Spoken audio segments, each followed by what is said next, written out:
AP కేబినెట్లో కొత్తగా చేరిన మంత్రులు ఒక్కొక్కరుగా బాధ్యతలు చేపడుతున్నారు. రోడ్లు భవనాల శాఖ మంత్రిగా అయ్యన్న పాత్రుడు, వ్యవసాయ శాఖ మంత్రిగా సోమిరెడ్డి చంద్రమోహన్ రెడ్డి, సమాచార పౌర సంబంధాలు గ్రామీణ గృహ నిర్మాణ మంత్రిగా కాల్వ శ్రీనివాసులు బాధ్యతలు చేపట్టారు.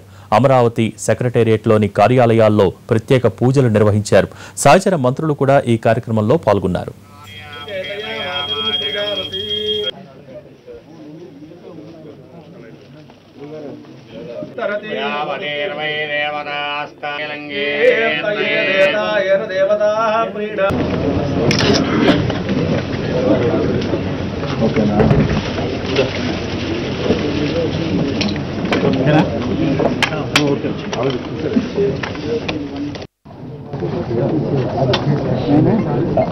హాఫ్ అన్ అవర్ మనం రివ్యూ చేసేసుకుంటే